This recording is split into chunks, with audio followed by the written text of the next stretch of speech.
Hi, this is Andrea Vicari and you're listening to Jazz Doodles on jazzlondonradio.com. In today's show, I've got an interview with pianist Bruno Heinen, so I thought I'd give you some information about Bruno. Bruno Heinen is a pianist who has just recorded a solo album, and this solo album is called Mr. Vertigo. It's his 6th album under his own name on the Babel label. Bruno, as well as a pianist, is also a composer and has written for many groups, from a sextet to 2 pianos and a percussion, which was with a project with the late pianist Pete Sabaton, and written for big band to classical string ensemble, and was nominated for the prestigious Paul Hamlin Composers Award. And The Observer says of him, Bruno Heinen plays with notable clarity and poise. As well as an album launch at King's Place on March the 29th, Bruno also has quite a few dates on a tour starting on March the 6th. More details about that later and at the end of the show, but you can also check out his website if you put Bruno Heinen Jazz Pianist into the internet. So here is the interview with Bruno Heinen that I did on the telephone a few weeks ago. Hi Bruno.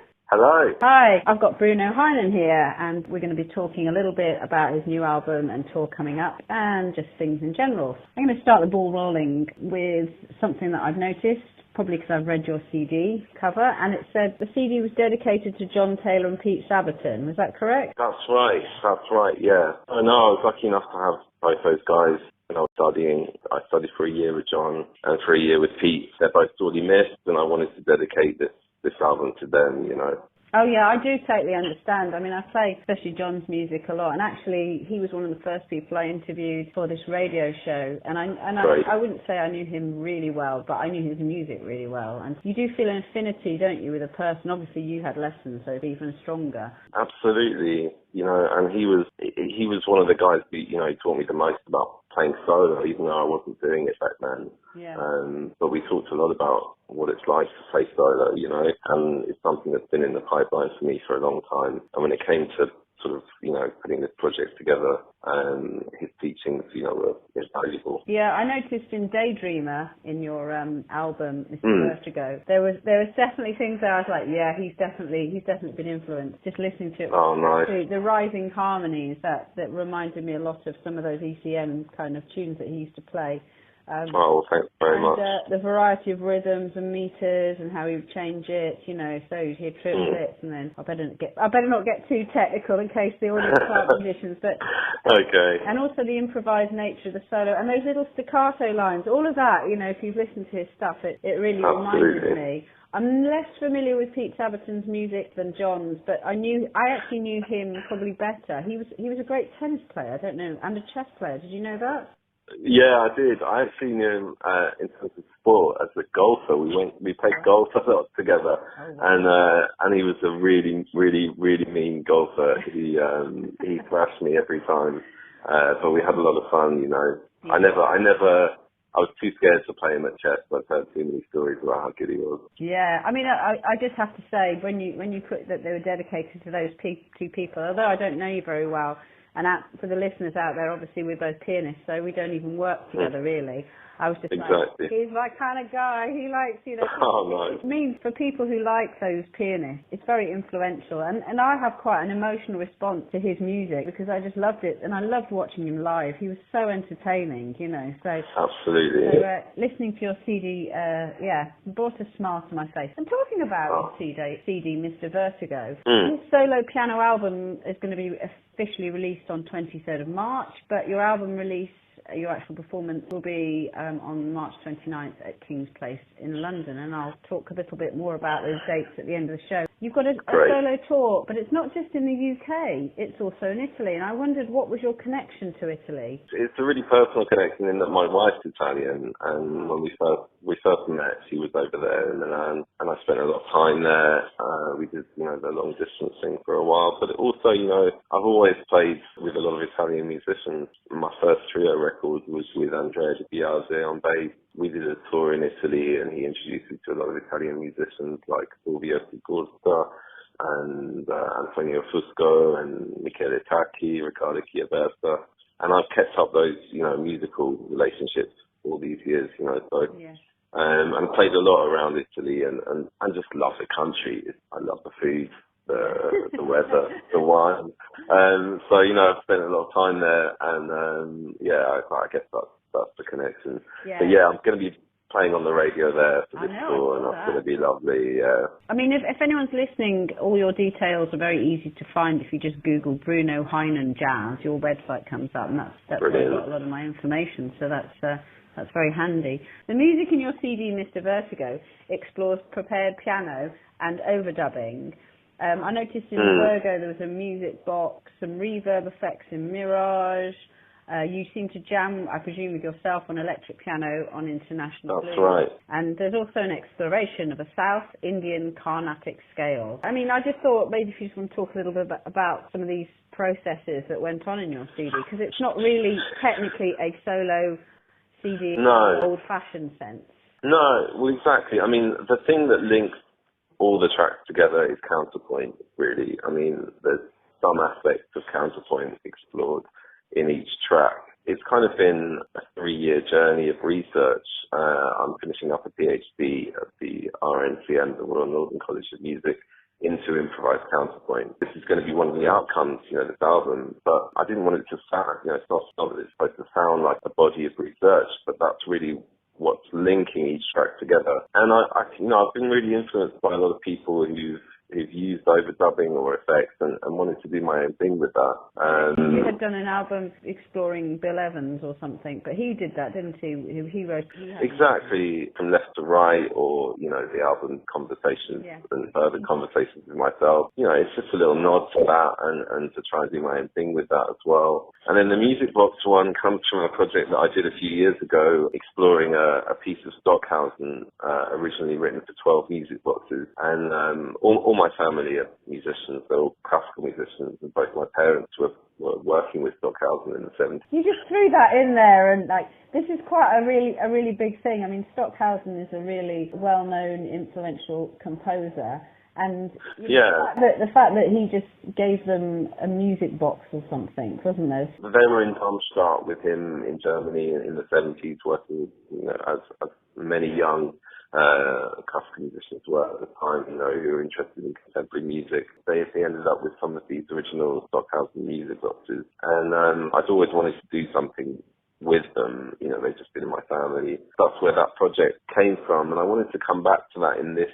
solo album. The music boxes, there are 12 of them, one for each sign of the zodiac, basically. The piece is called Tierkreis, which means, signs of the zodiac. So I chose Virgo, which is one of the original boxes I've got, and kind of did a duet with this music box as it's slowing down for this solo record. So that was something I really wanted to come back to. I'm just going to play one of the tracks from your CD, and I wanted to play the one that kind of reminded me a little bit of Pete Sabbath and John Taylor, and so that one is the third one, which is Daydreamer.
Here talking with Bruno Heinen. I was going to call you a jazz pianist, but the reason I hesitate a little bit is because we're talking about your new solo CD, and we talked about the various processes that happened when you were playing this music, some overdubbing and various things. And a lot of the time I kind of felt I was listening to music that was improvised. I do hear a slight, it's got a groove a lot of the time. There is a sort of a link with jazz, but I just wondered, would you actually call it a jazz CD? Do you think that terminology is correct for this? Do you think it matters? I think it's as good a term as any, but as much as it matters, which I don't think it really does that much. I mean, my own personal view is that it's all music, you know. I mean, I studied classical music at college and then did a jazz thing, and I've played a lot of Arabic music over the years with great Palestinian singer Reem Kilani. I've played a lot of reggae with Alan Weeks, and I know they're different genres, but it's all, do you know what I mean? It's all music, and I don't like getting too bogged down in categorization. But I think that it's a jazz CD as much as a lot of things that called jazz. I mean, jazz covers such a big umbrella of music in my view. Yeah, I mean, I suppose it's not something that I'm particularly worried about. I totally agree. You know, it can almost be a bit annoying when people say things like that. But I do know from a sort of a listener's point of view, or maybe an audience point of view, and sure. I hear it a lot, and they'll say, oh, you're going to go and see that gig, you know, and you go, oh yeah, it's great. And they go, oh no. And you can tell it's because it's what they associate in their minds as jazz is probably either sure. traditional jazz or jazz standards or something with a swing beat. And I suppose we as jazz musicians are always slightly fighting those terminologies. In fact, people are saying now, don't even mention the fact it's jazz, because it puts it into a certain category of can actually have a negative effect. But first of all, for those people who will never go and see jazz, but actually probably would like jazz if it wasn't called jazz. Exactly. And actually on this tour, I'm playing at Sheffield First Hall, and that's actually in their classical series. You know, I mean, I'm playing one of my pieces is inspired by Kurtag, another one by Stockhausen, another one by Debussy, and that was enough for them to put it in their classical series. And there's no reason why it shouldn't be in the same way that it could easily be in their jazz series. I don't know. Do you know what I mean? I think it's all very, I mean, good news. Yeah, I hope so, and I hope people take something good away from it. You know, that's all I can hope for. Yeah. There's a couple of other things. I just wanted to talk a little bit about this CD that you've made. I kind of hear some freer elements. It's definitely not free music, but there's a lot of freedom in it, compositionally and in terms of improvising. For me, I like beauty in music. If you play an instrument, I like to hear some exploration about that side of it. And I have to say, again, I am a pianist, so I'm slightly biased, but for me, the one that really, really kind of speaks to me and it gives me a bit of an emotional response is Fire and Rain. That's right. That's right. By James Taylor, is it, that composition? Sure. Yeah, it is, yeah. Yeah, I mean, I've always loved that song, really. I actually came to that song from knowing the Bobby Womack version, which I love. But I love the James Taylor's original version as well. My kind of version of it is really stemming from what the lyrics are about, you know, his struggle with drugs and with fame and the pressures with that and losing your way and then, you know, have redemption at the end. You know, that's kind of what I was thinking about with that improvisation. So it's quite a tense improvisation for quite a long time, and then I come to the resolution of the melody at the very end of the song. So that's really the idea behind it. There's a really lovely sort of bell-like effect where you keep hitting a certain note and keep changing the harmonies, and that was kind of what really, you know, clinched it for me, because it's nice. You just don't know where it's going, but each chord is like more exciting and more tasty than the next one. Oh, thank you very much. I like it so much, I'm going to play it, and I've already played it in a show about a month ago, so I'm going to play it again. Oh, lovely. Here is Fire and Thank you very much.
That was Fire and Rain off Bruno Heinen's CD, Mr. Vertigo. We're here chatting away about his influences and touring and various stuff and the influence of Italy, which you said was because your wife or partner is Italian and you love the food and everything. And I noticed that you talked about a drummer called Antonio Fusco. He's your drummer on the CD, which is Common Spaces, played by the New Simplicity Trio. Is this actually your own group? It's more his group, actually. Okay. So he kind of put it together, but it's a collective trio, really. We all write for it. That record was really fun to make. We've done a few tours with that trio as well, and hope to be recording it again soon. So yeah, that was really fun to do, and a very different concept. The concept behind all of that writing was simplicity, as in the title, simplicity in the melodic aspect and a focus on groove. Really, that's really what we were thinking about with that record. Can I quote the Observer here, because I did look on your website and I like this. It says, "New Simplicity Trio, demonstrating that new music doesn't have to be complicated." I thought that was great. Yeah, I love that. That's nice. That's exactly what we were going for, so I'm happy they picked up on that. I thought of playing something from that CD. I was slightly attracted towards the more groovy aspect of some tunes, and I quite like Ricardo's Room, so I was going to play lovely, that. And who is Ricardo? So this is a track, this is a composition written by Henrik Jensen, the bass player in the trio. And we were on tour, the first tour we did in Italy. Antonio found us accommodation, and he found me this really nice apartment, and he was staying in his friend's apartment, and he found this friend of ours, Ricardo, was going to host Henrik. He's, quite a tall Danish guy with his bass, and the room was absolutely tiny. It was just two mattresses either side, and so he kind of had to, Ricardo's lovely and obviously was very welcoming, but Henrik felt a bit bad sort of staying in this tiny room with this guy that he didn't know, and he couldn't speak Italian for a week, so he decided to write a song about, write a tune about that period. So this is Ricardo's Room. Yeah. Okay, let's have a listen to that.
That was Ricardo's Room, and that's on a CD called Common Spaces, played by the New Simplicity Trio. Bruno, there's a CD played by your sextet, and there's a reworking of the music of Stockhausen called Tierkreis. I think I've pronounced it right. That's right, yeah. We talked a little bit about the family connection to Stockhausen.